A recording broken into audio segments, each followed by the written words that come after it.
Il y a des moments où on cherche pour faire de l'argent dans les marchés, puis il y a d'autres moments où on cherche de ne pas perdre de l'argent dans les marchés. Saviez-vous, on est dans quel de ces moments? Bonjour, je m'appelle Karim Zaker et bienvenue à ma capsule web. Avant que je réponde à cette question-là, j'aimerais juste vous apporter votre attention à ce qui s'est passé durant le dernier trimestre. Vous allez remarquer que votre portefeuille a reculé dans le mois de septembre au point où il est revenu où est-ce qu'il était le 30 juin de cette année. La raison pour ça, c'est parce que les marchés boursiers ont baissé d'à peu près 5% en Amérique du Nord. Le mois d'octobre semble être beaucoup mieux. Vous allez revoir une autre remontée jusqu'à date aujourd'hui, le 27 octobre. Mais on verra où est-ce que ça continue d'ici la fin de l'année. Alors, la question est, est-ce qu'on cherche pour faire plus d'argent ou est-ce qu'on cherche pour protéger le portefeuille? Il faut comprendre que je cherche toujours pour augmenter les valeurs dans les portefeuilles, mais c'est un moment présentement, selon moi, où il faut être très prudent. Les marchés atteignent des sommets, puis les taux d'intérêt à court terme commencent à monter.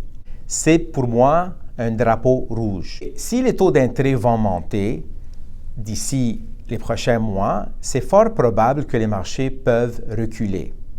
Si les taux d'intérêt restent où est-ce qu'ils sont ou ils reculent un petit peu, à ce moment-là, les marchés vont continuer leur croissance jusqu'au fin de l'année et possiblement durant l'année prochaine. C'est possible qu'on va arriver à une courbe de taux d'intérêt inversée. Présentement, les taux d'intérêt à court terme sont plus faibles que les taux d'intérêt à long terme. Ça, c'est une courbe normale. Et quand je parle de long terme, je parle de 10 à 30 ans vis-à-vis le 1 an. Cette situation-là est positive pour les économies, pour notre croissance dans le futur, les marchés en général. Ça va être positif pour aussi certains secteurs dans les marchés, comme les secteurs finances, comme les cycliques, par exemple l'énergie, les compagnies discrétionnaires dans le loisir, tout ce qui est sensible à un faible taux d'intérêt va en profiter. Par contre, l'autre scénario, c'est que si la Banque centrale commence à augmenter les taux d'intérêt à court terme, exemple, si vous pouvez obtenir un meilleur taux sur un dépôt à terme de 1 an, 2%, vis-à-vis un dépôt à terme de 5 ans qui paye 1%, ça veut dire à ce moment-là que la courbe de taux d'intérêt est inversée. Regardez au diagramme, vous allez voir que ça arrive à plusieurs périodes de temps dans notre cycle économique où les taux d'intérêt à court terme peuvent être plus élevés que le taux d'intérêt à long terme. Dans ce scénario-là, vous pouvez vous attendre que les marchés boursiers vont probablement reculer, mais pas tous les secteurs vont reculer. Il y aura des secteurs qui vont quand même profiter de ça. Les secteurs comme les utilités, comme les soins et santé, comme les télécoms, toutes les compagnies qui payent des dividendes à ce moment-là vont en bénéficier de ça. Les secteurs qui vont faire moins bien, là, ça va être comme les banques, comme les compagnies d'énergie, tout ce qui est cyclique va avoir un petit peu plus de misère à performer dans l'avenir, dans un scénario tel quel. Et on peut s'attendre aussi même à une récession. Ça ne veut pas dire que les portefeuilles vont diminuer durant une récession. Alors, un portefeuille comme le vôtre qui est bien diversifié, avec des positions de haute qualité, avec des obligations gouvernementales et des métaux précieux, va bénéficier, peu importe le scénario. C'est sûr que si la bourse monte très rapidement, un portefeuille diversifié va sous-performer. Mais si les marchés boursiers vont chuter vers la baisse, votre portefeuille va surperformer les marchés en général. J'aimerais aussi parler un petit peu sur Facebook. Il y a beaucoup de mauvaise publicité contre cette compagnie-là. C'est une compagnie qu'on détient dans nos portefeuilles.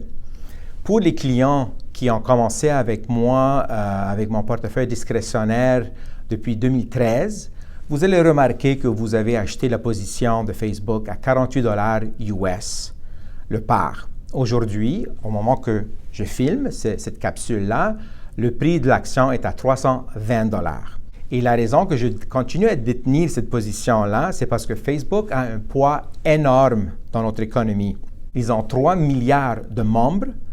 Et si vous voulez faire une annonce, vous avez vraiment 2 places où vous allez avoir un beau rendement pour vos annonces. Ça va être Facebook ou Google.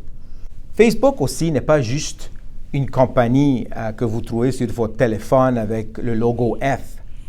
Facebook est une compagnie qui a plusieurs filiales. Instagram appartient à Facebook. WhatsApp appartient à Facebook. Ils ont aussi Messenger.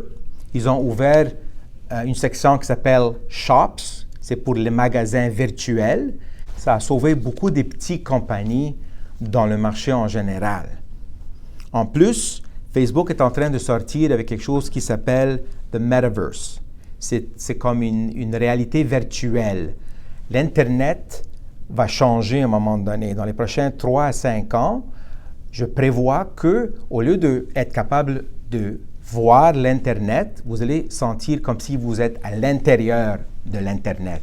Vous allez être capable d'essayer des chemises, des jaquettes. Ça va être une expérience virtuelle. Et je peux vous dire que Facebook investit énormément d'argent dans ce domaine-là. Ils sont vraiment les plus avancés dans le Metaverse.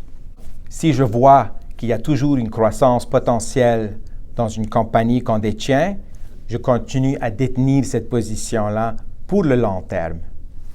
En plus, il y a aussi beaucoup de monde qui disent que peut-être Facebook doit se diviser, se vendre en morceaux. Je peux vous dire que si Facebook se vend en morceaux, la valeur de Facebook va être beaucoup plus élevée qu'elle est actuelle. Alors, peu importe la situation, Facebook est dans une très bonne posture financièrement. En conclusion, j'aimerais juste vous aviser que si vous voulez faire un rendez-vous virtuel ou venir me voir au bureau, on est capable de le faire présentement. Juste communiquer avec un membre de mon équipe. Je suis toujours disponible pour répondre à vos besoins. Avec ça, j'aimerais vous remercier d'avoir m'écouté et on se revoit au prochain trimestre. Merci. Au revoir.